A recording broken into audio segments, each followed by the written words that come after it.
ಪಾಂಡುರಾಜನಾದ್ರೂ ಕೂಡ ನಮಗೆ ಒಳ್ಳೆ ರೂಪವಂತ ಮಗ ಬೇಕು ಅಂತ ಹೇಳಿ ಯಾಕೆ ಅಪೇಕ್ಷೆ ಪಟ್ಟ? ಅದು ಯಾವಾಗ? ಇವನು ಯುಧಿಷ್ಠಿರ ಹುಟ್ಟಿದ ಮೇಲೆ, ಭೀಮ ಹುಟ್ಟಿದ ಮೇಲೆ, ಅರ್ಜುನ ಹುಟ್ಟಿದ ಮೇಲೆ ಪಾಂಡುರಾಜ ಅಪೇಕ್ಷೆ ಪಟ್ಟ. ನೋಡ್ಲಿಕ್ಕೆ ಸುಂದರನಾದಂತಹ ಒಬ್ಬ ಮಗ ಬೇಕು. ಇವರೆಲ್ಲ ಕುರೂಪಿಗಳಾಗಿದ್ರ? ಹಾಗಾದ್ರೆ ಮೊದಲು ಹುಟ್ಟಿದವರು ಸುಂದರ ಆಗಿದ್ದಿಲ್ವೋ ಅಂತ ಸಂದೇಹ ಬರ್ತದೆ. ಭೀಮಸೇನ ದೇವರು ಸುಂದರ ಅಲ್ವೇನು? ಮುಖ್ಯ ಪ್ರಾಣದೇವರು ಸುಂದರ ಅಲ್ವೇನು? ಹನುಮಂತನಿಗೆ ಸುಂದರ ಅಂತ ಹೆಸರಿತ್ತಂತೆ. ಸುಂದರ ಕಪಿ ಮುಖ್ಯ ಸ್ಯಾತ್. ಸುಂದರ ಅಂತ ಮುಖ್ಯ ಪ್ರಾಣದೇವರಿಗೆ, ಹನುಮಂತನಿಗೆ ಹೆಸರು ಸುಂದರಕಾಂಡ ಅಂತಲೇ ಹೆಸರಿಟ್ರು. ಹನುಮತ್ ಕಾಂಡ ಅಂತ ಇಡ್ಲಿಲ್ಲ, ಸುಂದರಕಾಂಡ ಅಂತ ಇಟ್ಟು. ಹನುಮತ್ ಕಾಂಡ ಅಂತಲೂ ಕೆಲವು ಕಡೆ ಉಲ್ಲೇಖ ಇದೆ, ಆದ್ರೆ ಹೆಚ್ಚು ಪ್ರಸಿದ್ಧಿ ಇರೋದು ಸುಂದರಕಾಂಡ. ಯಾಕೆ? ಹನುಮಂತ ಅಷ್ಟು ಸುಂದರ ಅಂತ. ಭೀಮಸೇನ ದೇವರು ಸುಂದರವಾಗಿದ್ದಿಲ್ವೇ ಅಂದ್ರೆ ಆಚಾರ್ಯ ಹೇಳ್ತಾರೆ, ಪಾಂಡುರಾಜನ ಅಪೇಕ್ಷೆ ಏನಿತ್ತು ಅಂತಂದ್ರೆ ಸುಂದರನಾದ ಮಗ ಬೇಕು ಅಂತ ಪಾಂಡುರಾಜನ ಅಪೇಕ್ಷೆ ಇದ್ದು ಲೋಕದೃಷ್ಟಿಯಿಂದ. ಭೀಮಸೇನ ದೇವರು ಶಾಸ್ತ್ರ ದೃಷ್ಟಿಯಿಂದ, ಜ್ಞಾನಿಗಳ ದೃಷ್ಟಿಯಿಂದ ಪರಮ ಸುಂದರರು. ದ್ರೌಪದಿ ದೇವಿಗೆ ಭೀಮಸೇನ ದೇವರು ಪರಮ ಸುಂದರರಾಗೆ ಕಾಣಿಸ್ತಾ ಇದ್ರು. ಯಾಕೆ ಅಂದ್ರೆ 32 ಸಲ್ಲಕ್ಷಣಗಳಿತ್ತು. ಲೋಕದಲ್ಲಿ ಸುಂದರ ಅಂತ ಲಕ್ಷಣ ಇದ್ದವರಿಗೆ ಹೇಳೋದಿಲ್ಲಂತೆ. ಏನೋ ಒಂದು ಆಕರ್ಷಣೆ ಇದ್ರೆ, ಅಟ್ರಾಕ್ಷನ್ ಇದ್ರೆ ಅದಕ್ಕೆ ಸುಂದರ ಅಂದ್ಬಿಡ್ತಾರೆ. ಯಾವುದೋ ಒಂದು ರೀತಿಯಲ್ಲಿ ಆಕರ್ಷಣೆ ಮಾಡಿಕೊಂಡು ಬಿಟ್ರೆ ಅವರು ಸುಂದರರಾಗಿ ಕಾಣಿಸ್ತಾರೆ ಲೋಕದಲ್ಲಿ. ಆದ್ರೆ ನಿಜವಾಗಿಯೂ ಶಾಸ್ತ್ರದ ಪ್ರಕಾರ 32 ಲಕ್ಷಣ ಇದ್ದವರು ಸುಂದರ. ಇವತ್ತಿಗೂ ಲೋಕದಲ್ಲಿ ಹೇಳೋದುಂಟು, ತುಂಬಾ ಲಕ್ಷಣವಾಗಿದ್ದಾನೆ ಅಂತ ಕೆಲವರು ಹೇಳ್ತಾರೆ. ಲಕ್ಷಣವಾಗಿರೋದು ಬೇರೆ, ಸುಂದರವಾಗಿರೋದು ಬೇರೆ, ಇನ್ನೊಬ್ಬರನ್ನ ಆಕರ್ಷಣೆ ಮಾಡೋದು ಬೇರೆ. ಎಷ್ಟೋ ಜನ ಅಸುರ ಸ್ತ್ರೀಯರು ಕೂಡ, ಅವಲಕ್ಷಣ ಇದ್ದವರು ಕೂಡ ಇನ್ನೊಬ್ಬರಿಗೆ ಆಕರ್ಷಕವಾಗುವ ಹಾಗೆ ನಡ್ಕೊಂಡು ಬಿಡ್ತಾರೆ. ಲೋಕದಲ್ಲಿ ಸುಂದರ ಅಂತ ಯಾರನ್ನು ಕರೀತಾರೆ ಅಂತಂದ್ರೆ, ಸುಪಲ್ಲವಾಕಾರ ತನುರ್ಹಿ ಕೋಮಲಃ ಪ್ರಾಯೋಜನೈ ಪ್ರೋಚ್ಯತೆ ರೂಪಶಾಲಿ. ಬಹಳ ಕೋಮಲಾಂಗನಾಗಿ, ಚಿಗುರಿನಂತೆ ಕೋಮಲಾಂಗನಾಗಿ ಆಕರ್ಷಕನಾಗಿದ್ ಬಿಟ್ರೆ ಮೈಯೆಲ್ಲ ಮೃದುವಾಗಿ ಮೈ ಇತ್ತು ಅಂತಂದ್ರೆ ಅವರನ್ನು ಸುಂದರ ಅಂತ ಕರೀತಾರೆ. ಆದ್ರೆ ಭೀಮಸೇನ ದೇವರು ಲೋಕದೃಷ್ಟಿಯಿಂದ ಈ ರೀತಿ ಕೋಮಲಾಂಗರಾಗಿದ್ದಿಲ್ಲಂತೆ, ವಜ್ರಕಾಯರಾಗಿದ್ರು. ಭೀಮ ಮತ್ತು ಅರ್ಜುನ ಲೋಕದೃಷ್ಟಿಯಿಂದ ವಜ್ರಕಾಯರು. ಆದರೆ ಮುಖ್ಯ ಪ್ರಾಣದೇವರಿಗೆ ಭೀಮನಾಗಿ ವಜ್ರಕಾಯನಾಗ್ಲಿಕ್ಕೂ ಬರ್ತಿತ್ತು, ಇನ್ನೊಂದು ಕೋಮಲಾಂಗ ಆಗ್ಲಿಕ್ಕೂ ಬರ್ತಿತ್ತಂತ. ಎರಡೂ ರೂಪ ಇತ್ತು. ಕೋಮಲಾಂಗರಾಗಿ ಮುಖ್ಯ ಪ್ರಾಣದೇವರು ನಕುಲನಲ್ಲಿ ಸೇರಿದ್ರು. ಆದ್ರಿಂದ ನಕುಲ ರೂಪವಂತ, ಶೃಂಗಾರ ರೂಪ ಅಂತ ಲೋಕದಲ್ಲಿ ಪ್ರಸಿದ್ಧಿ. ವಜ್ರಕಾಯರಾಗಿ ಭೀಮಸೇನ ದೇವರಿದ್ರು. ಆದ್ರೆ ಅದೇ ಭೀಮಸೇನ ದೇವರು ದ್ರೌಪದಿ ದೇವಿ ಜೊತೆಗೆ ಸಂಸಾರ ಮಾಡುವಾಗ ಅಷ್ಟೇ ಕೋಮಲಾಂಗರು ಆಗಿರ್ತಿದ್ರಂತ. ಅವರ ಅಂಗ ಕೋಮಲವೂ ಆಗಿತ್ತು, ವಜ್ರಕಾಯನೂ ಆಗಿತ್ತಂತ. ಅಂತಹ ಶಕ್ತಿ ಮುಖ್ಯ ಪ್ರಾಣದೇವರಿಗಿದೆ. ಆದ್ರೆ ಭೀಮಸೇನ ದೇವರಲ್ಲಿ ಸಕಲ ಲಕ್ಷಣಗಳಿತ್ತು. ಅದು ದಾತ್ರಿಂಶಲ್ ಲಕ್ಷಣೋಪೇತಮಗ್ರಂ ಅಪ್ರಾಕೃತಾನಾಂತು ಮನೋಹರಂ ಯದ್ರೂಪಂ. ಅಪ್ರಾಕೃತರು ಅಂದ್ರೆ ಜ್ಞಾನಿಗಳು, ವಿವೇಕಿಗಳು 32 ಸಲಕ್ಷಣ ಇದ್ದದ್ದನ್ನ ಸುಂದರ ಅಂತ ಕರೀತಾರೆ. ಅದು ಭೀಮಸೇನ ದೇವರಿಗಿತ್ತು. ಅಗ್ನಿಜನರ ದೃಷ್ಟಿಯಲ್ಲಿ ಕೋಮಲಾಂಗರನ್ನು ಸುಂದರ ಅಂತ ಕರೀತಾರೆ. ಅದು ನಕುಲನಲ್ಲಿ ಆ ರೀತಿಯ ರೂಪದಿಂದ ಮುಖ್ಯ ಪ್ರಾಣದೇವರು ಆವೇಶರಾಗಿದ್ದರು. ಅಷ್ಟು ಹೇಳಿದ ಕೂಡಲೇ ಭೀಮ ಸುಂದರ ಅಲ್ಲ ಅಂತ ಮಾತ್ರ ಯಾರು ಭಾವಿಸಬಾರದು. ನಕುಲನಿಗಿಂತ ವಿಶೇಷವಾದ ಸಲ್ಲಕ್ಷಣಗಳು ಭೀಮಸೇನ ದೇವರಲ್ಲಿ. ಹೀಗೆ ಪಂಚಪಾಂಡವರು ಹುಟ್ಟಿದ್ದಾರೆ. ಈ ಪಂಚಪಾಂಡವರು ಯಾರು ಅಂತಂದ್ರೆ, ಈಗ 7ನೇ ಮನ್ವಂತರ ನಡೀತಾ ಇದೆ. ಈ 7 ಮನ್ವಂತರಗಳಲ್ಲಿ ಒಂದು ಮನ್ವಂತರ ಬಿಟ್ರೆ ಈ 5 ಜನ ಪಾಂಡವರು ಒಂದೊಂದು ಮನ್ವಂತರದಲ್ಲಿ ಇಂದ್ರ ಪದವಿಯಲ್ಲಿ ಆಳಿದವರು. ಸ್ವರ್ಗಲೋಕದಲ್ಲಿ ಇಂದ್ರ ಪದವಿಯಲ್ಲಿ ಕೂತುಕೊಂಡು ಆಳಿದಂಥ ಅತೀತ ಇಂದ್ರರೇ ಈವಾಗ ಪಂಚಪಾಂಡವರಾಗಿದ್ದಾರೆ. ಅದರಲ್ಲಿ ಒಂದು ಮೊದಲನೇ ಮನ್ವಂತರಕ್ಕೆ ಪ್ರತಿಯೊಂದು ಮನ್ವಂತರದಲ್ಲಿ ಒಬ್ಬೊಬ್ರು ಇಂದ್ರ ಅಂತ ಬರ್ತಾರೆ. ಇಂದ್ರ ಪದವಿ ಅದು. ಆ ಪದವಿಯಲ್ಲಿ ಒಂದು ಮನ್ವಂತರ ಕಾಲ ಅವರು ಇಂದ್ರ ಪದವಿಯಲ್ಲಿ ಕೂತ್ಕೊಂಡು ಆಳಬೇಕು. 2ನೇ ಮನ್ವಂತರಕ್ಕೆ ಮತ್ತೊಬ್ಬ ಇಂದ್ರ ಬರ್ತಾನೆ, ಮತ್ತೊಬ್ಬ ಮನು ಬರ್ತಾನೆ, ಸಪ್ತರ್ಷಿಗಳು ಬೇರೆಯವರು ಬರ್ತಾರೆ. ಪ್ರತಿ ಮನ್ವಂತರಕ್ಕೆ ಇಂದ್ರ, ಮನು, ಸಪ್ತರ್ಷಿಗಳು, ಭಗವದ್ ರೂಪ ಎಲ್ಲ ಬದಲಾಗ್ತಾ ಹೋಗ್ತದೆ. ಮೊದಲನೇ ಮನ್ವಂತರದ ಇಂದ್ರ ಯಾರು ಅಂತಂದ್ರೆ ಶ್ರೀಕೃಷ್ಣ. ಪಾಂಡವರ ಜೊತೆ ಇದ್ದಂತಹ ಕೃಷ್ಣನೇ ಯಜ್ಞ ಅನ್ನೋ ನಾಮದಿಂದ, ಯಜ್ಞ ಅನ್ನೋ ಹೆಸರಿನಿಂದ ಇಂದ್ರ ಪದವಿಯಲ್ಲಿ ಇದ್ದ ಮೊದಲನೇ ಮನ್ವಂತರದಲ್ಲಿ. 2ನೇ ಮನ್ವಂತರದ ಇಂದ್ರ ಯಾರು ಅಂದ್ರೆ, 2ನೇ ಮನ್ವಂತರದ ಇಂದ್ರ ಭೀಮಸೇನ ದೇವರು. ರೋಚನ ಅನ್ನೋ ಹೆಸರಿನಿಂದ ಭೀಮಸೇನ ದೇವರು ಇಂದ್ರ ಪದವಿಯಲ್ಲಿ ಇತ್ತು 2ನೇ ಮನ್ವಂತರದಲ್ಲಿ. 3ನೇ ಮನ್ವಂತರದ ಇಂದ್ರ ಯುಧಿಷ್ಠಿರ. ಧರ್ಮರಾಜ ಯುಧಿಷ್ಠಿರನೇ 3ನೇ ಮನ್ವಂತರದಲ್ಲಿ ಇಂದ್ರ ಪದವಿಯನ್ನು ಆಳಿದವನು. ಯಮದೇವರು 3ನೇ ಮನ್ವಂತರದ ಇಂದ್ರ. ವಾಯುದೇವರು 2ನೇ ಮನ್ವಂತರದ ಇಂದ್ರ. ಒಟ್ಟು ಇಂದ್ರ ಪದವಿಯಲ್ಲಿ ಪರಮಾತ್ಮ, ವಾಯುದೇವರು, ಯಮ ಯಾರು ಬೇಕಾದ್ರೂ ಕೂಡಬಹುದು. ಹೀಗೆ ಮೊದಲನೇ ಮನ್ವಂತರದಲ್ಲಿ ಪರಮಾತ್ಮ, 2ನೇ ಮನ್ವಂತರದಲ್ಲಿ ವಾಯು, 3ನೇ ಮನ್ವಂತರದಲ್ಲಿ ಯಮದೇವರು ಅಂದ್ರೆ ಧರ್ಮರಾಜ, 4ನೇ ಮನ್ವಂತರದಲ್ಲಿ ನಾಸತ್ಯ, 5ನೇ ಮನ್ವಂತರದಲ್ಲಿ ದಸರಾ ಅಶ್ವಿನಿ ದೇವತೆಗಳು. ನಾಸತ್ಯ ದಸರರು ಕ್ರಮವಾಗಿ 4, 5ನೇ ಮನ್ವಂತರದಲ್ಲಿ ಇಂದ್ರ ಪದವಿಯಲ್ಲಿದ್ದು ಸ್ವರ್ಗಲೋಕ ಆಳಿದವರು. 6 ಮತ್ತು 7ನೇ ಮನ್ವಂತರದಲ್ಲಿ ಒಬ್ಬನೇ, 2 ಮನ್ವಂತರಕ್ಕೆ ಒಬ್ಬನೇ, ಪುರಂದರ ಅಂತ ಒಬ್ಬನೇ, ಅವನೇ ಅರ್ಜುನ. ಶಚೀಪತಿಯಾದ ಪುರಂದರ 2 ಮನ್ವಂತರದಲ್ಲಿ ಇಂದ್ರ ಪದವಿಯಲ್ಲಿದ್ದ, ಅವನ ಅರ್ಜುನನಾಗಿ ಅವತಾರ ಮಾಡಿದ. ಹಾಗಾದ್ರೆ ಮೊದಲು ಹುಟ್ಟಿದ ಯುಧಿಷ್ಠಿರ 3ನೇ ಮನ್ವಂತರದ ಇಂದ್ರ, ಅನಂತರದ ಭೀಮ 2ನೇ ಮನ್ವಂತರದ ಇಂದ್ರ, ಅನಂತರ ಹುಟ್ಟಿದ ಅರ್ಜುನ 6, 7ನೇ ಮನ್ವಂತರದ ಇಂದ್ರ. ಅನಂತರ ಹುಟ್ಟಿದಂತಹ ನಕುಲ ಮತ್ತು ಸಹದೇವರು 4-5ನೇ ಮನ್ವಂತರಕ್ಕೆ ಅವರು ಇಂದ್ರ ಪದವಿಯಲ್ಲಿ ಆಳಿದಂಥವರು. ಅತೀತೇಂದ್ರ ಏವತೆ ವಿಷ್ಣು ಷಷ್ಠಾ ಪೂರ್ವೇಂದ್ರೋಸೌ ಯಜ್ಞನಾಮಾರಮೇಶ ಸವೈ ಕೃಷ್ಣೋ ವಾಯುರಥ ದ್ವಿತೀಯ ಸ ಭೀಮಸೇನೋ ಧರ್ಮ ಆಸೀತ್ ತೃತೀಯ ಯುಧಿಷ್ಠಿರೋಸೌ ಅಥ ನಾಸತ್ಯದಸ್ರೌ ಕ್ರಮಾತ್ತಾವೇತೌ ಮಾದ್ರವತೀ ಸುತೌ ಚ ಪುರಂದರ ಷಷ್ಠ ಉತಾತ್ರ ಸಪ್ತಮಃ ಸಯೇವೈಕ ಫಲ್ಗುನೋ ಶೇತ ಇಂದ್ರಾ. ಹೀಗೆ ಪಂಚಪಾಂಡವರು ಹಿಂದೆ ಅತೀತ ಮನ್ವಂತರಗಳಲ್ಲಿ ಇಂದ್ರ ಪದವಿಯಲ್ಲಿ ಆಳಿದಂಥವರು. ಸ್ವರ್ಗಲೋಕದ ರಾಜರು ಈವಾಗ ಭೂಮಿಯಲ್ಲಿ ಪಾಂಡವರಾಗಿ ಹುಟ್ಟಿದ್ದಾರೆ. ಸ್ವರ್ಗಲೋಕದ ರಾಜರು, ಸ್ವರ್ಗಲೋಕದ ಇಂದ್ರರವರು, ಆದ್ರೆ ಭೂಮಿಯಲ್ಲಿ ಹುಟ್ಟಿದ್ರು. ಎಂತೆಂಥ ದುರವಸ್ಥೆ ಆಯಿತು ಪಾಂಡವರಿಗೆ. ಯಾಕೆ ಅಂತಂದ್ರೆ ಇದೆಲ್ಲ ಮೊದಲೇ ಕುಂತಿದೇವಿ ಹೇಳಿದಂತೆ ಪರಲೋಕಕ್ಕೆ ಏನು ವಿಘ್ನ ಆಗದೇ ಇದ್ರೂ ಕೂಡ ನಿಯೋಗ ಪದ್ಧತಿಯಿಂದ ಗಂಡನನ್ನು ಅತಿಕ್ರಮಣ ಮಾಡಿ ಬೇರೆಯವರಿಂದ ಮಕ್ಕಳನ್ನು ಪಡೆದ್ರೆ ಸ್ವಲ್ಪ ವಿಪತ್ತನ್ನು ಅನುಭವಿಸಬೇಕಾಗ್ತದೆ ಅಂತ ಹೇಳಿದ್ಲು. ಪೂರ್ವ ಅತೀತ ಇಂದ್ರರೇ ಪಾಂಡವರಾಗಿ ಹುಟ್ಟಿದಾಗ ವನವಾಸ ಇತ್ಯಾದಿಗಳೆಲ್ಲ ಅವರಿಗೂ ಬಂತು, ಕುಂತಿಗೂ ಕ್ಲೇಶ ಆಯಿತು. ಇದೆಲ್ಲ ಪತಿಯನ್ನ ಮೀರಿದ್ದಕ್ಕಾದಂಥ ಒಂದು ಇಹಲೋಕದ ವಿಪತ್ತು ಅಂತಾರೆ. ಪಾರಲೌಕಿಕವಾಗಿ ಏನಾಗುವುದಿಲ್ಲ. ಕ್ರಮಾತ್ ಸಂಸ್ಕಾರಾನ್ ಕ್ಷತ್ರಿಯಾಣಾಮವಾಪ್ಯ ತೇ ವರ್ಧಂತ ಸ್ವತವಸೋ ಮಹಿತ್ವನ ಸರ್ವೇ ಸರ್ವಜ್ಞಾ ಸರ್ವಧರ್ಮೋಪಪನ್ನಾ ಸರ್ವೇ ಭಕ್ತಾ ಕೇಶವೇತ್ಯಂತ ಯುಕ್ತಾ. ಎಲ್ಲರೂ ಕ್ಷತ್ರಿಯರ ಸಂಸ್ಕಾರವನ್ನ ಪಡೆದರು. ಒಳ್ಳೆ ಮಹಿಮಾಶಾಲಿಗಳಾಗಿ, ಸರ್ವಜ್ಞರಾಗಿ, ಧರ್ಮಿಷ್ಠರಾಗಿ ಪಂಚಪಾಂಡವರು ಬೆಳೀತಾ ಇದ್ರು. ಅಲ್ಲೇ ಹಿಮಾಲಯದಲ್ಲೇ ಬೆಳೀತಾ ಇದ್ರು. ಆವಾಗ ಅರ್ಜುನನಿಗೆ 14 ವರ್ಷ ಆಗಿದೆ. ಅರ್ಜುನನಿಗೆ 14 ವರ್ಷ ಆಗೋ ತನಕ ಎಲ್ಲರೂ ಹಿಮಾಲಯದಲ್ಲೇ ಪಾಂಡುಕೇಶ್ವರದಲ್ಲೇ ಇದ್ರು. ಆವಾಗ ಕೃಷ್ಣ ತನ್ನ ಬಾಲಲೀಲೆಗಳನ್ನೆಲ್ಲ ತೋರಿಸಿ ಕಂಸನ ವಧೆ ಮಾಡಿ, ಗುರುಕುಲ ವಾಸ ಮಾಡಿ, ಗುರುದಕ್ಷಿಣೆಯನ್ನೂ ಕೂಡ ಕೊಟ್ಟು, ಜರಾಸಂಧನ ಜೊತೆಗೆ ಅನೇಕ ಬಾರಿ ಯುದ್ಧ ಮಾಡಿ ಜರಾಸಂಧನ ಪರಾಜಯವನ್ನೂ ಮಾಡಿದ್ದ. ಹೆಚ್ಚು ಕಡಿಮೆ ಅರ್ಜುನನಿಗೂ ಕೃಷ್ಣನಿಗೂ ಒಂದೇ ವಯಸ್ಸು.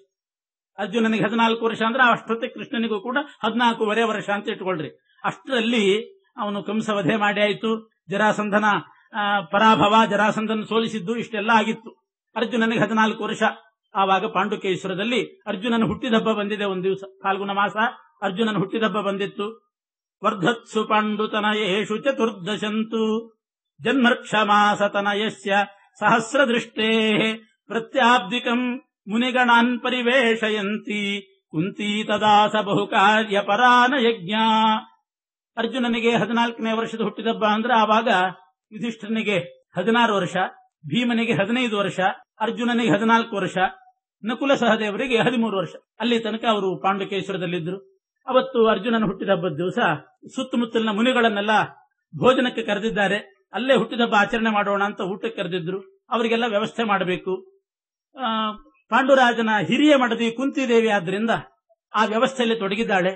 ಬ್ರಾಹ್ಮಣರು ಬಂದಿದ್ದಾರೆ, ಊಟ ಆಗಬೇಕು, ಅಡಿಗೆ ಆಗಬೇಕು, ಅದೆಲ್ಲ ಏರ್ಪಾಟಿನಲ್ಲಿ ತೊಡಗಿದ್ದಾಳೆ. ಮಾದ್ರಿ ಅವಳು 2ನೇ ಸೊಸೆ, ಹೆಚ್ಚು ಜವಾಬ್ದಾರಿ ಇಲ್ಲ ಅಂತ ಸ್ವಲ್ಪ ಫ್ರೀ ಆಗಿರ್ತಿದ್ಲಂತೆ ಮಾದ್ರಿ. ಎಲ್ಲೋ ಆ ಕಡೆ ಮೊದಲೇ ಬೆಟ್ಟ ಕಾಡು ಸುತ್ತಮುತ್ತಲು ಆ ಕಡೆ ಹೋಗಿದ್ದಾಳೆ. ಅದೇ ಹೊತ್ತಿಗೆ ಒಳ್ಳೆ ತಂಪಾದ ಗಾಳಿ ಬೀಸ್ತಂತೆ. ಪುಂಸ್ಕೋ ಕೀಲ ಕುಲಿತ ಫುಲ್ಲವನಂದ ದರ್ಶ. ಒಳ್ಳೆ ಚಿಗುರುಗಳೆಲ್ಲ ಚಿಗುರಿತ್ತು ಉದ್ಯಾನವನದಲ್ಲಿ, ಸುತ್ತಮುತ್ತಲು ಕಾಡಿನಲ್ಲಿ ತಂಗಾಳಿ ಬೀಸ್ತು. ಇದರಿಂದ ಪಾಂಡುರಾಜನ ಮೇಲೆ ಸ್ವಲ್ಪ ಪರಿಣಾಮ ಆಯ್ತದೆ. ಆ ಭೋಜನದ ವ್ಯವಸ್ಥೆ ಅದರಲ್ಲಿ ಕುಂತಿ ತೊಡಗಿದಾಗ ಪಾಂಡುರಾಜನು ಆ ಕಡೆ ಹೊರಗೆ ಬಂದಿದ್ದಾನೆ. ತತ್ಕಾಲ ಏವ ನೃಪತಿ ಸಹ ಮಾದ್ರವತಿ ಜೊತೆಗೆ ಹೊರಗೆ ಬಂದಿದ್ದಂತ. ಪುಂಸ್ಕೋ ಕಿಲ ಕುಲಿತ ಫುಲ್ಲವನಂದ ದರ್ಶ. ಚೆನ್ನಾಗಿ ಚಿಗಿರಿದಂಥ ಆ ತೋಟವನ್ನು ನೋಡಿದ, ಗಿಡಗಳನ್ನೆಲ್ಲ ನೋಡಿದ. ತಸ್ಮಿನ್ ವಸಂತ ಪವನ ಸ್ಪರ್ಶೈಧಿ ತಸ್ಸಹ. ವಸಂತ ಮಾರುತವೂ ಕೂಡ ಬೀಸಿಬಿಡ್ತಂತೆ. ವಸಂತ ಮಾರುತ ಅಂದಾಗ ಸ್ವಲ್ಪ ಹುಷಾರಾಗಿರ್ಬೇಕು. ಸೌರಮಾನ ಪದ್ಧತಿಯಿಂದ ಸ್ವಲ್ಪ ಮುಂಚೆನೆ ವಸಂತ ಋತು ಪ್ರಾರಂಭ ಆಗ್ತದೆ ಅಂತಲೂ ಕೂಡ ಬರೀತಾರೆ. ಫಾಲ್ಗುಣ ಕೊನೆಯದ್ದು, ಮಾಘ ಫಾಲ್ಗುಣ ಆದ್ಮೇಲೆ ಮುಗಿತು, ಆಮೇಲೆ ಚೈತ್ರನೇ. ಆದ್ರೆ ಸೌರಮಾನದ ಪ್ರಕಾರ ಒಂದು 15 ದಿವಸ ಮುಂಚಿತವಾಗಿಯೇ ವಸಂತ ಋತು ಬರ್ತದಂತೆ. ಆದ್ರಿಂದ ಆಚಾರ್ಯರು ತಸ್ಮಿನ್ ವಸಂತ ಪವನ ಸ್ಪರ್ಶೈಧಿ ತಸ್ಸಹ ಕಂದರ್ಪ ಮಾರ್ಗಣ ವಶಂ ಸಹಸಾ ಜಗಾಮ. ಆ ತೋಟ, ಆ ಕಾಡು, ಆ ಗಾಳಿ ಇವೆಲ್ಲದರ ಪರಿಣಾಮ ಅಷ್ಟೊತ್ತಿಗೆ ಸರಿಯಾಗಿ ಮನ್ಮಥನ ಬಾಣಪ್ರಯೋಗನೂ ಆಯಿತು. ಕಾಮಬಾಣ ಪೀಡಿತನಾಗಿದ್ದ ಪಾಂಡು ಚಕ್ರವರ್ತಿ ಆ ಕಾಮಾವೇಶದಲ್ಲಿ ಅವನಿಗಿದ್ದ ಶಾಪ ಏನಿತ್ತು ಅದೆಲ್ಲ ಮರೆತು ಬಿಟ್ಟ. ಮಾದ್ರವತಿಯೊಂದಿಗೆ ತಾನು ರತಿಕ್ರೀಡೆಯಲ್ಲಿ ತೊಡಗಿದ. ಜಗ್ರಾಹತಾಮಥತಯ ರಮಮಾಣ ಏವ ಯಾತೋ ಯಮಸ್ಯ ಸದನಂ ಹರಿಪಾದ ಸಂಗೀ. ಅರ್ಜುನನ ಹುಟ್ಟಿದ ಹಬ್ಬ ಈ ಒಂದು ಮೃತ್ಯುತಿಥಿ ಆಗೋಯ್ತು. ಅವತ್ತು ಪಾಂಡುರಾಜಂದು ಮರಣ ತಿಥಿನೇ ಆಗಿಬಿಡ್ತು ಅರ್ಜುನನ ಹುಟ್ಟಿದ ಹಬ್ಬದ ದಿವಸ. ಕುಂತಿ ಆ ಕಡೆ ಜವಾಬ್ದಾರಿಯಿಂದ ಒಳಗಡೆ ತೊಡಗಿದಾಗ ಇವರಿಬ್ಬರು ಪಾಂಡು ಮತ್ತು ಮಾದ್ರಿ ಹೊರಗಡೆ ಬಂದಾಗ ಕಾಮಬಾಣ ಪೀಡಿತನಾಗಿ ಅವಳನ್ನು ಹಿಡ್ಕೊಂಡ ಮರಣನೇ ಹೊಂದಿಬಿಟ್ಟ. ಕಿಂದಂ ಋಷಿಗಳು ಹಾಗೆ ಶಾಪ ಕೊಟ್ಟಿದ್ದು. ಜಿಂಕೆಯ ರೂಪದಲ್ಲಿದ್ದಾಗ, ನಾನು ಗ್ರಾಮ್ಯ ಕರ್ಮಾಸಕ್ತನಾಗಿದ್ದಾಗ ನನಗೆ ಆ ರತಿ ಕಾಲದಲ್ಲೇನೆ ಬಾಣ ಬಿಟ್ಟದ್ರಿಂದ ನಿನಗೆ ಹಾಗೆ ಮರಣ ಆಗ್ಲಿ ಅಂತ ಶಾಪ ಕೊಟ್ಟಿದ್ರು. ಆ ಶಾಪದಿಂದ ಆ ಮಾದ್ರಿಯ ಸ್ಪರ್ಶ ಮಾಡಿ ಅವನು ಮಾದ್ರಿಯನ್ನು ಗ್ರಹಣ ಮಾಡಿದ ಕೂಡಲೇ ಸತ್ತೇ ಹೋಗಿಬಿಟ್ಟ ಪಾಂಡುಚಕ್ರ ಅಂತ ಕಥೆ ಹೇಳಿದ್ರು. ಇಲ್ಲೊಂದು ಅಪೂರ್ವವಾದ ನಿರ್ಣಯ ಹೇಳ್ತಾರೆ ಮಧ್ವಾಚಾರ್ಯ. ಸ್ವಲ್ಪ ತಾರತಮ್ಯ ಗೊತ್ತಿದ್ದವರಿಗೊಂದು ದೊಡ್ಡ ಸಂದೇಹ ಬರ್ತದೆ. ಇಲ್ಲಿ ಪಾಂಡುರಾಜ ಮೂಲ ರೂಪದಲ್ಲಿ ಯಾರು? ಅದಕ್ಕೆ ಆಚಾರ್ಯ ಅದನ್ನೆಲ್ಲ ವಿವೇಚನೆ ಮಾಡಿ ಮೊದಲೇ ಹೇಳಿದ್ದಾರೆ. ಪಾಂಡುರಾಜ ಯಾರು ಮೂಲ ರೂಪದಲ್ಲಿ? ಪರಾವಹ ಅನ್ನುವಂಥ ಮರುದೇವತೆ. 49 ಜನ ಮರುದೇವತೆಗಳಿದ್ದಾರೆ. ಅದರಲ್ಲಿ ಪರಾವಹ ಅನ್ನೋ ಮರುದೇವತೆ ದೇವತಾ ಕಕ್ಷೆಯಲ್ಲಿ 18ನೇ ಕಕ್ಷೆಯಲ್ಲಿ ಬರ್ತಾನೆ. 18ನೇ ಕಕ್ಷೆಯಲ್ಲಿ ಬರತಕ್ಕಂಥ ದೇವತೆ ಪಾಂಡು ಚಕ್ರವರ್ತಿ ಅಂದ್ರೆ ಪರಾವಹ ಅನ್ನೋ ಮರುದೇವತೆ. ಕಿಂದಮ ಋಷಿಗಳು ಅವರೊಬ್ರು ಸಾಧಾರಣ ಋಷಿಗಳು. ಈ ಸಪ್ತ ಋಷಿಗಳಲ್ಲಿ ಒಬ್ಬರೂ ಅಲ್ಲ, ವಸಿಷ್ಠಾದಿಗಳಲ್ಲಿಯೂ ಸೇರಿಲ್ಲ. ಅಂಥ ಋಷಿಗಳು ಕಿಂದಮರು.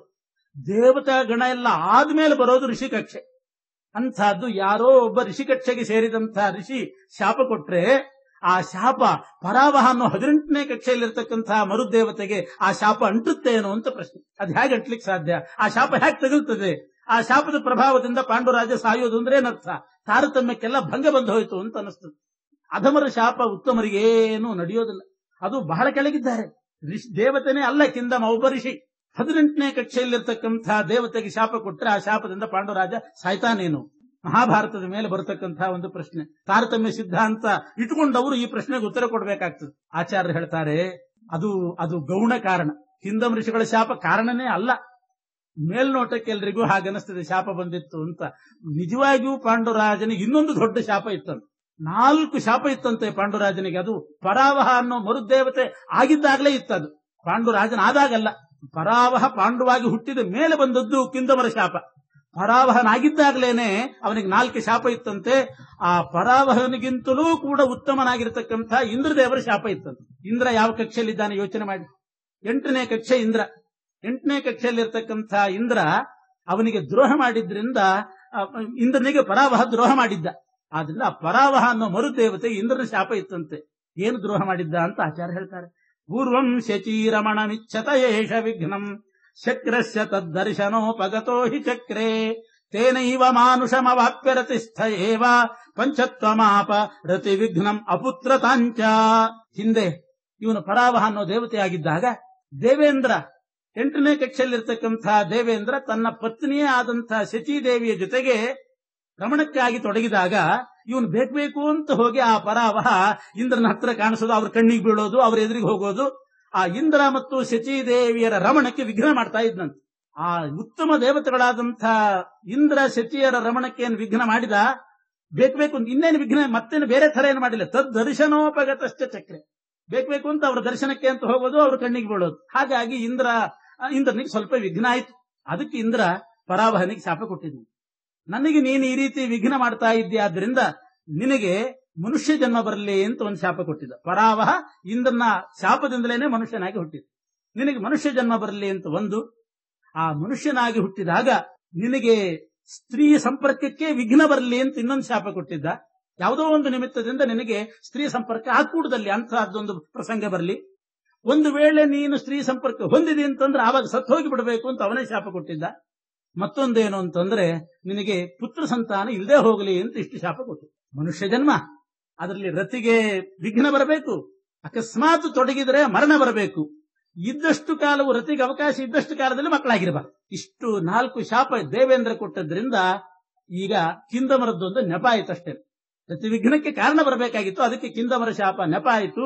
ಮೂಲತಃ ಇಂದ್ರನ ಶಾಪದಿಂದ ಪಾಂಡುರಾಜನಿಗೆ ಇಂಥ ಪ್ರಸಂಗ ಬಂತು. ಇಲ್ಲದೆ ಇದ್ರೆ ಬರೇ ಕಿಂದಮ ಋಷಿಗಳ ಶಾಪ ಆಗಿದ್ರೆ ಅದರಲ್ಲೂ ಇಂಥ ವಿಷಯದಲ್ಲಿ ಧಾರಾಳ ಮೀರಿ ಬಿಡ್ತಿದ್ದ ಅವನು. ಅದನ್ನು ಸ್ವೀಕಾರನೆ ಮಾಡ್ತಿದ್ದಿಲ್ಲ.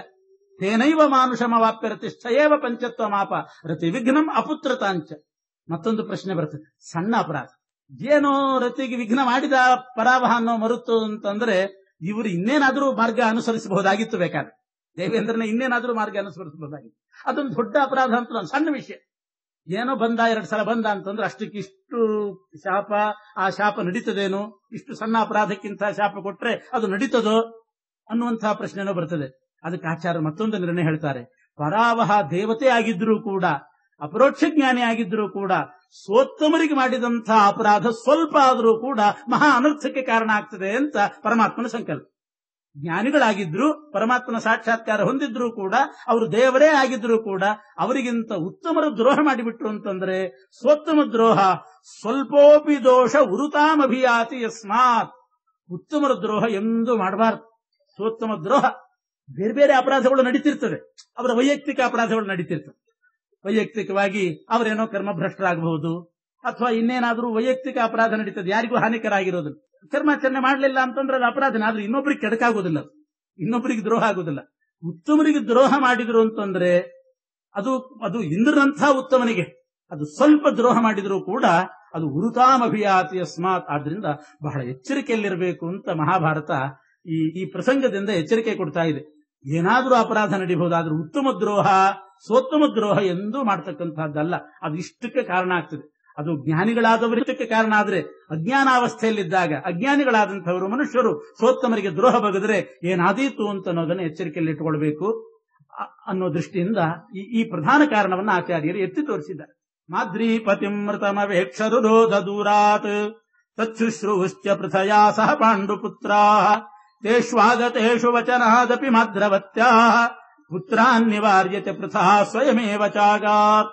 ಪಾಂಡುರಾಜ ಸತ್ತು ಕೂಡಲೇ ಇದರ ಕಲ್ಪನೆ ಮಾದ್ರಿಗೂ ಇಲ್ಲ, ಪಾಂಡುವಿಗೂ ಇಲ್ಲ, ಹೀಗಾದೀತು ಅಂತ ಮೈ ಮರೆತು ಬಿಟ್ರು. ಪಾಂಡುರಾಜ ಸತ್ತು ಕೂಡಲೇ ಅಳ್ಳಿಕ್ ಶುರು ಮಾಡಿದ್ಲು. ಮಾದ್ರಿ ಕೂಕೊಂಡು ಜೋರಾಗಿ. ಆ ಶಬ್ದ ಕೇಳಿ ಮನೆ ಕೆಲಸದಲ್ಲಿ ಬ್ರಾಹ್ಮಣರ ಭೋಜನ ವ್ಯವಸ್ಥೆಯಲ್ಲಿ ತೊಡಗಿದಂತಹ ಕುಂತಿ ಓಡಿ ಹೋಗ್ತಾಳೆ. ಅವಳೂ ಕೂಡ ಜೋರಾಗಿ ಅತ್ಲು, ಒಂದಿಷ್ಟು ಧಿಕ್ಕಾರ ಹಾಕಿದ್ಲು ಮಾದ್ರಿಗೆ. ಇವರಿಬ್ರು ಅಳೋದನ್ನು ಕೇಳಿ ಮಕ್ಕಳೆಲ್ಲ ಓಡಿ ಹೋದ್ರು. ದೊಡ್ಡ ದೊಡ್ಡವರಾಗಿದ್ರು, ಎಲ್ಲ 13, 14, 15, 16 ಈ ವರ್ಷದವರು, ಅವರೆಲ್ಲ ಹೋದ್ರು. ಎಲ್ಲರೂ ಕೂಡ ಅಳ್ತಾ ಇದ್ದಾರೆ. ಋಷಿಗಳೆಲ್ಲ ಬಂದ್ರು. ಏನ್ ಅನಾಹುತ ಆಯ್ತು ಅಂತ ಊಟಕ್ಕೆ ಬಂದ ಋಷಿಗಳೆಲ್ಲ ಅಲ್ಲಿಗೆ ಬಂದ್ರು. ಆ ಜಗ್ಮುರುತ್ತಮ ಕೃಪಾ ಋಷಿಲೋಕ ಮಧ್ಯೆ ಎಲ್ಲ ಗೊತ್ತಾಯ್ತು. ಅಂತೂ ಪಾಂಡುರಾಜನ ಮರಣ ಆಗಿದೆ ಅಂತಾದಾಗ ಮುಂದಿನ ಕೆಲಸ ನಡೀಬೇಕಲ್ಲ. ಕುಂತಿ ಹೇಳ್ತಾ ಇದ್ದಾಳೆ, ಇನ್ನಾನು ಇರೋದಿಲ್ಲ, ಗಂಡ ಇಲ್ಲ ಅಂತಂದ್ಮೇಲೆ ನಾನಿರೋದಿಲ್ಲ, ನಾನು ಸಹಗಮನ ಮಾಡಿಬಿಡ್ತೀನಿ ಅಂತ. ಆಗಿನ ಕಾಲದಲ್ಲಿ ಪ್ರಚಲಿತವಾಗಿತ್ತು ಸತಿ ಪದ್ಧತಿ, ಸಹಗಮನ ಪದ್ಧತಿ. ಕುಂತಿ ಸಹಗಮನಕ್ಕೆ ಹೊರಟ್ಲು. ಮಾದ್ರಿ ಅಂತಾಳೆ, ನನ್ನಿಂದಾಗಿ ಆಗಿದೆ, ಆದ್ರಿಂದ ನಾನ್ ಸಹಗಮನ ಮಾಡ್ತೀನಿ, ಆ ಪಾಪವಾದ್ರೂ ಪರಿಹಾರ ಆಗುತ್ತೆ ಅಂತ. ಮಾದ್ರಿ ಇಲ್ಲ, ಹಿರಿಯ ದೊಡ್ಡ ಪತ್ನಿ ನಾನಾದ್ರಿಂದ ನಾನೇ ಮಾಡಿಬಿಡ್ತೇನೆ ಅಂತ ಇವಳು. ಹೀಗಿಬ್ರು ಸ್ಪರ್ಧೆ ಮಾಡ್ತಾ ಇದ್ದಾರೆ. ಆವಾಗ ಋಷಿಗಳು ತೀರ್ಮಾನ ಮಾಡಿದ್ರಂತೆ, ಯಾಕೆ ಇಬ್ರು ಮಾಡಿಬಿಡ್ಬಹುದಾಗಿತ್ತು, ಸ್ಪರ್ಧೆ ಹತ್ತಬೇಕದಕ್ಕೆ, ಇಬ್ರು ಸಹಗಮನ ಮಾಡಿಬಿಡ್ಬಹುದಾಗಿತ್ತು. ಆದ್ರೆ ಶಾಸ್ತ್ರದಲ್ಲಿ ಏನಿದೆ ಅಂತಂದ್ರೆ, ಮಕ್ಕಳು ಸಣ್ಣ ಸಣ್ಣವರಿದ್ದಾಗ ಆ ತಾಯಿ ಸಹಗಮನ ಮಾಡಬಾರದು ಅಂತುಂಟು. ತಂದೆ ಹೋದಾಗ ತಾಯಿ ಸಹಗಮನ ಮಾಡಬಾರದು. ಗರ್ಭಿಣಿಯಾಗಿದ್ರೆ, ಮಕ್ಕಳು ಸಣ್ಣವರಿದ್ರೆ, ಇವರಿನ್ನೂ ಸಣ್ಣವರು ಅಂತಲೇ ಲೆಕ್ಕ. ಯುಧಿಷ್ಠಿರನಿಗೆ 16 ವರ್ಷ, ಇನ್ನೂ ಬೇಕಾದಷ್ಟು ಅವರಿಲ್ಲ, ಜವಾಬ್ದಾರಿ ಅವರಿಗೆ ಬರಬೇಕಾಗಿದೆ. ಆದ್ರಿಂದ ಒಬ್ರು ಇರ್ಲೇಬೇಕು, ಆ ಮಕ್ಕಳನ್ನ ನೋಡ್ಕೊಳ್ಳಿಕ್ಕೆ ಒಬ್ರು ಇರ್ಲೇಬೇಕು. ಮಕ್ಕಳಿಗೆ ಒಳ್ಳೆ ಹಂತಕ್ಕೆ ಬರೋ ತನಕ ಸಹಗಮನ ಮಾಡೋ ಹಾಗಿಲ್ಲ. ಅದಕ್ಕೆ ಕುಂತಿ ಹೇಳಿದ್ಲು, ನೀನಿರು ಮಾದ್ರಿ, ನಾನು ಹೋಗ್ತೀನಿ. ಮಾದ್ರಿ ಅಂತಾಳೆ, ನೀನಿರು ಕುಂತಿ, ನಾನು ಹೋಗ್ತೀನಿ ಅಂದು. ಅಲ್ಲಿ ಒಂದು ಸ್ವಾರಸ್ಯ ಹೇಳ್ತಾಳಂತೆ ಮಾದ್ರಿ, ನೀನಿದ್ರೆ ನನ್ನ ಮಕ್ಕಳಿಗೆ ಕ್ಷೇಮ ಅಂದಂತ. ಯಾಕೆಂದ್ರೆ ನಿನ್ನ ಮಕ್ಕಳನ್ನ ನಾನು ಚೆನ್ನಾಗಿ ನೋಡ್ಕೋತೀನಲ್ಲೋ ನಂಗೆ ಡೌಟ್ ಅಂತಾಳವು. ಆದ್ರೆ ನೀನ್ ಹಾಗಲ್ಲ, ನೀನ್ ಬಹಳ ಸಾತ್ವಿಕಳು, ನಿನ್ನ ಮಕ್ಕಳಿಗಿಂತ ಹೆಚ್ಚಾಗಿ ನನ್ನ ಮಕ್ಕಳನ್ನ ನೀನ್ ನೋಡ್ಕೊಳ್ತಿ. ಆದ್ರಿಂದ ನಾನಿದ್ ಬಿಟ್ಟು ನಿನ್ನ ಮಕ್ಕಳಿಗೆ ಅನ್ಯಾಯ ಆದ್ರೂ ಆದೀತು ಅಂತ ಅವಳು ಹೇಳಿ ಕುಂತಿಗೆ, ನೀನೇ ಇರು, ನಾನು ಸಹಗಮನ ಮಾಡ್ತೀನಿ ಹೀಗೆಲ್ಲ ಹೇಳಿದಾಗ ಋಷಿಗಳೇ ತೀರ್ಮಾನ ಮಾಡಿದ್ರಂತೆ ಮಾದ್ರಿ ಸಹಗಮನ ಮಾಡ್ಲಿ ಎಂದು. ಯಾಕೆಂದ್ರೆ ತಪ್ಪು ಮಾದ್ರಿದ್ದಿದೆ, ಮಾದ್ರಿದ್ದು ತಪ್ಪಿರೋದ್ರಿ, ತಪ್ಪು ಮಾದ್ರಿದ್ ಮಾತ್ರ ಯಾಕೆ, ಪಾಂಡುರಾಜನ್ ತಪ್ಪಿಲ್ಲೇನು? ಇಬ್ರದ್ದು ತಪ್ಪೆ, ಪಾಂಡುರಾಜಂದು ತಪ್ಪಿದೆ, ಮಾದ್ರಿದ್ದು ತಪ್ಪಿದೆ. ಆದ್ರೂ ಇನ್ನೊಂದು ದೊಡ್ಡ ತಪ್ಪು ಅಂತಾರೆ ಆಚಾರ್ಯರು. ಮಾದ್ರಿದ್ದು ತಪ್ಪಾದದ್ದು ಮತ್ತೊಂದು ದೊಡ್ಡ ತಪ್ಪಿದೆ. ಎಷ್ಟು ಅದ್ಭುತವಾಗಿ ತಿಳಿಸ್ತಾರೆ ಆಚಾರ್ಯರು ಅನ್ನೋದನ್ನ ನೋಡಿ. ಮಾದ್ರಿ ತಪ್ಪೇನು ಅಂತಂದ್ರೆ, ಏನೋ ಕಾಮಬಾಣ ಪೀಡಿತಳಾದ್ಲು, ಆ ಸನ್ನಿವೇಶಕ್ಕೆ ಪರವಶಳಾದ್ಲು ಅನ್ನೋದೊಂದು ದೊಡ್ಡ ವಿಷಯ ಅಲ್ಲ, ಅದು ಪಾಂಡುರಾಜಂದು ಇತ್ತು. ಇನ್ನೊಂದು ದೊಡ್ಡ ತಪ್ಪು ಮಾದ್ರಿ ಮಾಡಿದ್ದೇನು ಅಂತಂದ್ರೆ, ಆ ಕುಂತಿ ಮಂತ್ರೋಪದೇಶ ಮಾಡಿದ್ಲಲ್ಲ, ಒಂದು ಹೆಸರು ಕರಿ, ಒಂದು ಸಲ ಈ ಮಂತ್ರ ನಿನಗೆ ಪ್ರಭಾವ ಬೀರ್ಲಿ ಅಂತ ಹೇಳಿ ಮಂತ್ರೋಪದೇಶ ಮಾಡಿದ್ಲು. ಈ ಮಾದ್ರಿ ನಾನು ಭಾರಿ ಬುದ್ಧಿವಂತಳು ಅಂತ ಹೇಳಿ ಬೆರಕಿತನ ತೋರಿಸ್ಲಿಕ್ಕೆ ಹೋಗಿ ಸಿಗ್ಬಿದ್ಲವಳು. ಅವಳು ಬೆರಕಿತನ ಮಾಡಿ ಕರೆದದ್ದು ಯಾರನ್ನ? ಒಂದೇ ಏಟು 2 ಮಕ್ಕಳಾಗಿರ್ಬೇಕು ಅಂತ ಹೇಳಿ ಅಶ್ವಿನಿ ದೇವತೆಗಳನ್ನ ಕರೆದ್ಬಿಟ್ರು. ಅಶ್ವಿನಿ ದೇವತೆಗಳನ್ನ ಕರೆದು 2 ಮಕ್ಕಳನ್ನು ಪಡೆಯಬೇಕು ಅಂತ ಲೋಭ ಮಾಡ್ಲಿಕ್ಕೆ ಹೋಗಿ ಅವಳಿಗೆ ಆದ ಅನರ್ಥ ಅದು. ಯಾಕೆ ಅಂದ್ರೆ ಅಶ್ವಿನಿ ದೇವತೆಗಳನ್ನ ಅವಳು ಕರಿಬಾರ್ದಾಗಿತ್ತು. ನಿಯೋಗ ಪದ್ಧತಿಯಿಂದ ಆಹ್ವಾನ ಮಾಡಬೇಕಾದ್ರೆ ಗಂಡನಿಗಿಂತ ಅಧಿಕ ಗುಣರನ್ನ ಕರಿಬೇಕು ಅಂತ ಶಾಸ್ತ್ರ, ಗಂಡನಿಗಿಂತ ಉತ್ತಮ ಗುಣರನ್ನ ಕರಿಬೇಕು. ಮಾದ್ರಿ ಕರೆದದ್ದು ಅಶ್ವಿನಿ ದೇವತೆಗಳನ್ನ. ಅಶ್ವಿನಿ ದೇವತೆಗಳು ಯಾವ ಕಕ್ಷೆ? 18ನೇ ಕಕ್ಷೆ. ಅಶ್ವಿನಿ ದೇವತೆಗಳು 18ನೇ ಕಕ್ಷೆ, ಪಾಂಡುರಾಜ 18ನೇ ಕಕ್ಷೆ. ಪಾಂಡುರಾಜ ಪರಾವಹ ಅನ್ನೋ ಮರುತು ಅವನು 18ನೇ ಕಕ್ಷೆಯಲ್ಲಿದ್ದಾನೆ. ಅದೇ ಸಮಕಕ್ಷೆಯಲ್ಲಿ ಅದೇ ರ್ಯಾಂಕ್ ನಲ್ಲಿ ಅಶ್ವಿನಿ ದೇವತೆಗಳಿದ್ದಾರೆ. ಆಚಾರ್ಯ ವಾದಿರಾಜ ಸ್ವಾಮಿಗಳು ಇನ್ನೂ ವಿಮರ್ಶೆ ಮಾಡ್ತಾರೆ. ಇಬ್ಬರೂ 18ನೇ ಕಕ್ಷೆಯಲ್ಲಿ ಆದರೂ ಕೂಡ ಒಂದೇ ಕಕ್ಷೆಯಲ್ಲಿದ್ದವರಲ್ಲೂ ಸ್ವಲ್ಪ ಅವಾಂತರ ತಾರತಮ್ಯನೂ ಇರ್ತದಂತೆ. ಸ್ಥೂಲವಾಗಿ 32 ಕಕ್ಷೆ ಅಂತ ಪರಿಗಣನೆ ಮಾಡಿದ್ದಾರಷ್ಟೇ ಹೊರತು ಒಂದೇ ಕಕ್ಷೆಯಲ್ಲಿದ್ದವರಲ್ಲಿ ತಾರತಮ್ಯ ಇಲ್ಲ ಅಂತಿಲ್ಲ. ಸೂಕ್ಷ್ಮ ತಾರತಮ್ಯ ಅವರಲ್ಲೂ ಇರ್ತದಂತೆ. ಆ 18ನೇ ಕಕ್ಷೆಯಲ್ಲೇನೆ ಅಶ್ವಿನಿ ಬಂದ್ರು ಮತ್ತು ಅಶ್ವಿನಿ ದೇವತೆಗಳು ಇದ್ದಾರೆ, ಪರಾವಹನೂ ಇದ್ದಾನೆ. ಅದರಲ್ಲಿ ಅವಾಂತರ ತಾರತಮ್ಯ ನೋಡ್ಲಿಕ್ಕೆ ಹೋದ್ರೆ ಪರಾವಹ ಸ್ವಲ್ಪ ದೊಡ್ಡವನು, ಅಶ್ವಿನಿ ದೇವತೆಗಳು ಕಡಿಮೆ. ಅದು ಬಹಳ ಸಣ್ಣ ಗುಣ, ಕೆಲವೇ ಗುಣಗಳು ಕಡಿಮೆ ಇರ್ತದಾದ್ರಿಂದ ಪ್ರತ್ಯೇಕ ಕಕ್ಷೆ ಮಾಡಲಿಲ್ಲ. ಹಂಗೆ ಮಾಡ್ಲಿಕ್ಕೆ ಹೋದ್ರೆ 100 ಆಗಿಬಿಡ್ತದೆ ಅಂತ ಸ್ಥೂಲವಾಗಿ 32 ಕಕ್ಷೆ ಮಾಡಿದ್ದಾರೆ. ಆದ್ರಿಂದ ಇವಳು ಮಾದ್ರಿ ತಾನು ಲೋಭದಿಂದ ಇಬ್ಬರು ಮಕ್ಕಳನ್ನು ಪಡಿಬೇಕು ಅನ್ನೋ ಲೋಭದಿಂದ ಅಶ್ವಿನಿ ದೇವತೆಗಳನ್ನು ಕರೆಯುವಾಗ ಈ ಧರ್ಮಕ್ಕೆ ಚ್ಯುತಿ ಬಂದು ಹೋಯ್ತು. ಆದ್ರಿಂದ ಬಹಳ ಎಚ್ಚರಿಕೆ ಇರಬೇಕು. ಲೋಭ ಮನುಷ್ಯನಿಗೆ ಆಸೆ ಬರಬಾರದು, ಬಂದ್ರೂ ಕೂಡ ಧರ್ಮಕ್ಕೆ ಚ್ಯುತಿ ತರುವಂತಹ ಲೋಭ ಬರಬಾರ್ದು. ಬುದ್ಧಿವಂತಿಕೆ ಮಾಡಬೇಕು, ಆದ್ರೆ ಧರ್ಮಕ್ಕೆ ಚ್ಯುತಿ ಬರುವಂತಹ ಬುದ್ಧಿವಂತಿಕೆ ಮಾಡ್ಲಿಕ್ಕೆ ಹೋಗಬಾರ್ದು. ಅಷ್ಟು ಬೆರಕಿತನ ಇರಬಾರ್ದು. ಮಾದ್ರಿಗಾದದ್ದು ಅದು ತಪ್ಪು. ಗಂಡನಿಗಿಂತ ದೊಡ್ಡವರನ್ನು ಕರಿಬೇಕಾಗಿತ್ತು. ಸಮಕಕ್ಷೆಯಲ್ಲಿದ್ರೂ ಕೂಡ ಸ್ವಲ್ಪ ತಾರತಮ್ಯದಲ್ಲಿ ಕೆಳಗಿನವರೇ ಆಗಿರತಕ್ಕಂಥ ಅಶ್ವಿನಿ ದೇವತೆಗಳನ್ನು ಕರೆದದ್ರಿಂದ ಗಂಡನ ಸಾವಿಗೆ ಮಾದ್ರಿ ಕಾರಣ ಅನ್ನುವಂಥ ಪಟ್ಟಿ ಅವಳಿಗೆ ಬಂತು. ಇಲ್ದಿದ್ರೆ ಆ ಪಟ್ಟಿನೂ ಹತ್ತುತ್ತಾ ಇದ್ದಿಲ್ಲ. ಅದೇ ಕುಂತಿಗೆ ಯಾಕೆ ಬರಲಿಲ್ಲ? ಅಕಸ್ಮಾತ್ ಮಾದ್ರಿ ನಿನ್ನೆ ಕೆಲಸ ಮಾಡ್ತಿರೋ ಅಂತ ಹೇಳಿ ಕುಂತಿಗೆ ಬಂದು ಅವಳು ಈ ರೀತಿ ಕಾಮಬಾಣ ಪೀಡಿತಳಾಗಿದ್ರೆ ಅದೊಂದು ಅಪಕೀರ್ತಿ ಬರ್ತಿತ್ತು. ಕುಂತಿ ಅದೇ ಅಂತಾಳಂತೆ, ಪಾಂಡುರಾಜ ಸ್ವಲ್ಪ ಜಾರಿದ್ರು ಕೂಡ ನಿನಗಾದ್ರೂ ತಾಳ್ಮೆ ಬೇಡ, ಸಂಯಮ ಬೇಡವೆ ಅಂತ ಕೇಳ್ತಾಳೆ. ನಿನಗಾದ್ರೂ ಸಂಯಮ ಇರಬೇಕಾಗಿತ್ತು, ನೀನ್ಯಾಕೆ ಸಂಯಮ ಕಳ್ಕೊಂಡಿ? ಗೊತ್ತಿದ್ದಿಲ್ವೇ ನಿಂಗೆ ಶಾಪ ಇದ್ದದ್ದು, ಕಿಂದಮರ ಶಾಪ ಇದ್ದದ್ದು ಅಂತ ಚೀಮಾರಿ ಹಾಕಿದ್ಲು, ಧಿಕ್ಕಾರ ಹಾಕಿದ್ಲು. ನೀನ್ ಸಂಯಮ ಕಳ್ಕೊಂಡದ್ದು ತಪ್ಪಾಯ್ತು, ಈಚೆ ಓಡಿ ಬರಬೇಕಾಗಿತ್ತು ಅಂತಾಳೆ. ಹಾಗಾದ್ರೆ ಇಂಥ ಅಪಕೀರ್ತಿ ಬಂದದ್ದು ಮಾದ್ರಿಗೆ ಯಾಕೆ ಅಂತಂದ್ರೆ ಗಂಡನಿಗೆ ಕಿಂತ ಉತ್ತಮರನ್ನ ಆಹ್ವಾನ ಮಾಡಬೇಕಾಗಿತ್ತು. ಅಶ್ವಿನಿ ದೇವತೆಗಳನ್ನ ಆಹ್ವಾನ ಮಾಡಿದ್ರಿಂದ ಈ ಅಪಕೀರ್ತಿನೂ ಬಂತು, ಪಾಪನೂ ಬಂತು. ಅದಕ್ಕೆ ಋಷಿಗಳು ಹೇಳ್ತಾರೆ, ಅಪಕೀರ್ತಿ ಇರಲಿ, ಪಾಪ ಪರಿಹಾರ ಆಗಬೇಕು, ಭರ್ತೃಲೋಕ ಸಿಗಬೇಕು. ಹಾಗಾದ್ರೆ ನೀನೇ ಸಹಗಮನ ಮಾಡು, ಸಹಗಮನದಿಂದ ನಿನಗೆ ಆ ಪಾಪ ಪರಿಹಾರ ಆಗ್ತದೆ ಅಂತ ಸೂಚನೆ ಕೊಟ್ರು. ಸಂವಾದಮೇವ ನಿಜ ದೋಷಮವೇಕ್ಷತಸ್ಯ ಚಕ್ರು ಸದಾವಗತ ಭಾಗವತೋಚ್ಯ ಧರ್ಮ. ಎಲ್ಲ ಧರ್ಮಜ್ಞಾನಿಗಳಾದಂತಹ ಮುನಿಗಳು ತೀರ್ಮಾನ ಮಾಡಿದ್ರು. ಭರ್ತೃಗುಣೈರನಧಿಕೌ ತನಯಾರ್ಥಮೇವ ಮಾದ್ರ್ಯಾಕೃತೌ ಸುರವರಾವಧಿಕೌ ಸ್ವತೋಪಿ ತೇನೈವ. ತನಗಿಂತ ಉತ್ತಮರು ಯಾರಿಗೆ? ಮಾದ್ರಿಗಿಂತ ದೊಡ್ಡವರು ಯಾರು? ಅಶ್ವಿನಿ ದೇವತೆಗಳು. ತನಗಿಂತ ದೊಡ್ಡವ್ರನ್ನ ಕರೆದ್ಲು. ಅಷ್ಟೇ ಅಲ್ಲ, ಗಂಡನಿಗಿಂತಲೂ ದೊಡ್ಡವ್ರನ್ನ ಕರಿಬೇಕಾಗಿ. ತನಗಿಂತಲೂ ಕೆಳಗಿನವರಿಂದ ಸಂಪರ್ಕ ಆಗಿಬಿಟ್ರಂತೂ ಇನ್ನೂ ಮಹಾ ಅನರ್ಥ. ಅದು ಬೇಗ ಹೋಗುದಿಲ್ಲಂತ ಆ ದೋಷ. ಅದೆಲ್ಲ ಮುಂದೆ ನಿದರ್ಶನ ಬರ್ತದೆ. ಅದಕ್ಕೂ ಕೂಡ ಪ್ರತಿಯೊಂದು ಮಹಾಭಾರತದ ಕಥೆ ಒಂದೊಂದು ಧರ್ಮಕ್ಕೆ ನಿದರ್ಶನ. ತೇನೈವ ಭರ್ತೃ ಮೃತಿ ಹೇತುರಭೂತ್ ಸಮಸ್ತ ಲೋಕೈಶ್ಚ ನಾತಿ ಮಹಿತ ಸುಗುಣಾಪಿ ಮಾದ್ರಿ. ಅವಳಲ್ಲೂ ಕೆಲವು ಒಳ್ಳೆ ಗುಣ ಇತ್ತು. ಆದ್ರೆ ಈ ಒಂದು ಬೆರಕಿತನದಿಂದ ಲೋಕದಲ್ಲಿ ಕುಂತಿಗೆ ಬಂದಷ್ಟು ಕೀರ್ತಿ ಮಾದ್ರಿಗೆ ಬರಲಿಲ್ಲ. ಮಾದ್ರಿ ಹೆಸರು ಅಷ್ಟು ಪ್ರಖ್ಯಾತವಾಗಲಿಲ್ಲ, ಗಂಡನ ಮರಣಕ್ಕೆ ಕಾರಣ ಆದ್ಲು ಅಂತ ಆಚಾರ್ಯರು ನಿರೂಪಣೆ ಮಾಡ್ತಾರೆ. ಮುಂದೆ ಪಾಂಡುರಾಜನ ಮಕ್ಕಳು ಋಷಿಗಳು, ಅಲ್ಲೇ ಇದ್ದಂತಹ ಋಷಿಗಳ ಮಾರ್ಗದರ್ಶನದಲ್ಲಿ ಅವರ ನೇತೃತ್ವದಲ್ಲಿ ಪಿತೃಮೇಧವನ್ನ ಮಾಡಿದ್ರಂತೆ. ಪಿತೃಮೇಧ ಅಂದ್ರೆ ಅದೇ ಮುಂದೆ ಮಾಡಬೇಕಾದ ಔರ್ಧ್ವದೈಹಿಕ ಕರ್ಮ, ಪಿತೃಷ್ಟಿ ಅಂತ ಕರೀತಾರೆ ಅದನ್ನ. ಆ ಮುಂದೆ ಮಾಡುವ ಸಂಸ್ಕಾರಗಳನ್ನೆಲ್ಲ ಮಾಡಿ ಎಲ್ಲ ಮುಗಿಸಿದ್ರು. ಮಾದ್ರಿಯು ಕೂಡ ಸಹಗಮನ ಮಾಡಿಬಿಟ್ಟು ಅವಳು ಗಂಡನ ಲೋಕಕ್ಕೆ ಹೋದ್ಲಂತೆ.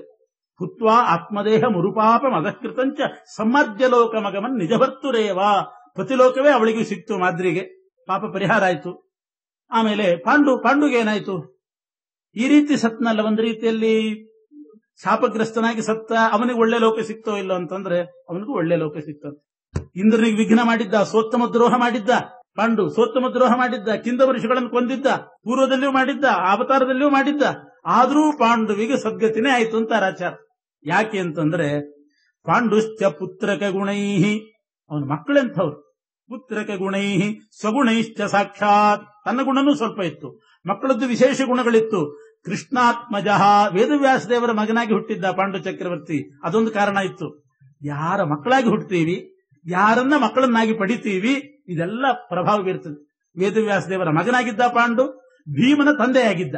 ಯುಧಿಷ್ಠಿರ ಭೀಮನಂಥವರಿಗೆ ತಂದೆ, ವೇದವ್ಯಾಸ ದೇವರ ಮಗ. ಇನ್ನೇನ್ ಹೇಳಿದ್ರು? ತನ್ನಲ್ಲೂ ಗುಣಗಳಿತ್ತು. ಸತತಮಸ್ಯ ಪದೈಕ ಭಕ್ತ ಲೋಕಾನವಾಪ ವಿಮಲಾನ್ ಮಹಿತಾನ್ ಮಹದ್ಭಿ ಕಿಂಚಿತ್ರ ಮತ್ರ ಹರಿಪಾದ ವಿನಮ್ರ ಚಿತ್ತೇ. ಇನ್ನು ಅಪರಾಧ ಮಾಡಿದ್ದ, ದೇವೇಂದ್ರನಿಗೆ ಮಾಡಿದ್ದ, ಇವರಿಗೆ ಕಿಂದವೃಷಗಳಿಗೆ ಮಾಡಿದ್ದ. ಆದ್ರೆ ಹರಿಪಾದ ವಿನಮ್ರ ಚಿತ್ತೆ, ವೇದವ್ಯಾಸ ದೇವರ ಮಗನಾಗಿ ವೇದವ್ಯಾಸ ದೇವರ ಸೇವೆ ಮಾಡಿ ಪರಮಾತ್ಮನಲ್ಲಿ ವಿಶೇಷ ಭಕ್ತನಾಗಿದ್ದ. ಹರಿಪಾದ ಸಂಗಿ ಅಂತ ಹಿಂದೆನೂ ಕೂಡ ಹೇಳ್ತಾರೆ. ವಿಶೇಷವಾಗಿ ಹರಿಪಾದ ಸಂಘ ಇತ್ತಾದ್ರಿಂದ ಪಾಂಡವು ಕೂಡ ಒಳ್ಳೆ ಲೋಕವನ್ನೇ ಪಡೆದಿದ್ದಾನೆ. ಯಮದೇವರ ಸಭೆಗೆ ಹೋದ್ನಂತೆ, ನರಕಕ್ಕಲ್ಲ, ಯಮದೇವರ ಸಭೆ ಮೇಲಿರ್ತಕ್ಕಂಥ ಉತ್ತಮವಾದ ಒಂದು ಯಮಸಭೆ ಅಂತ ಅಲ್ಲಿ ಹೋಗಿ ಅಲ್ಲಿ ಒಬ್ಬ ಸದಸ್ಯನಾಗಿ ಅಲ್ಲೇ ವಾಸ ಮಾಡ್ತಾ ಇದ್ದಾನೆ.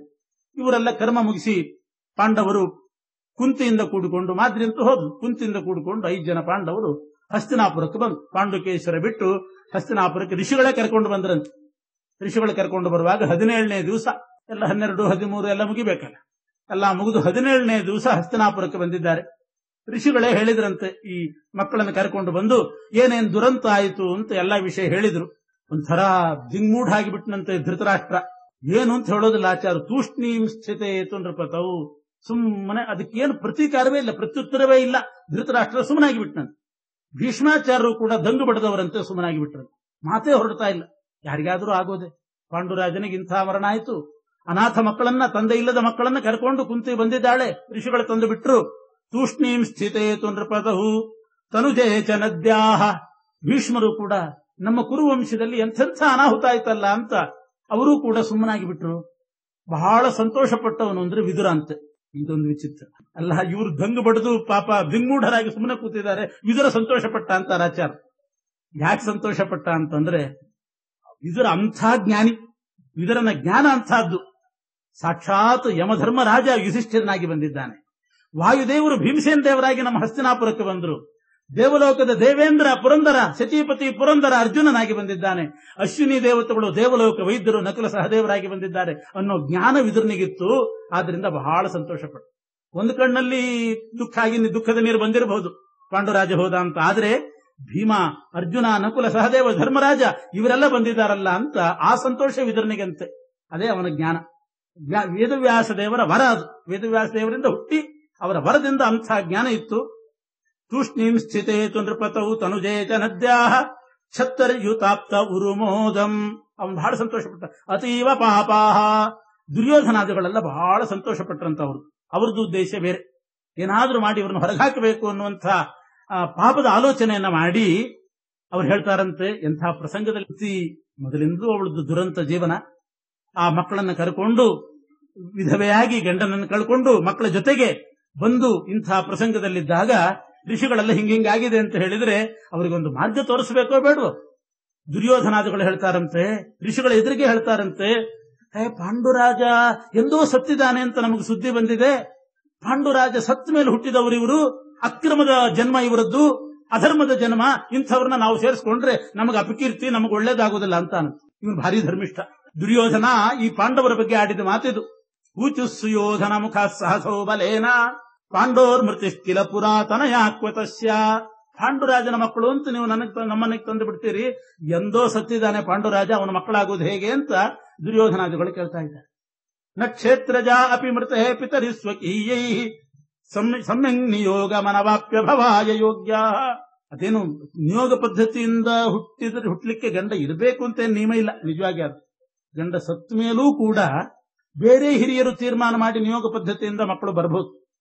ವಿಚಿತ್ರ ವೀರ್ಯ ಇವರೆಲ್ಲ ಹುಟ್ಟಿದ ಹಾಗೆ ಇದು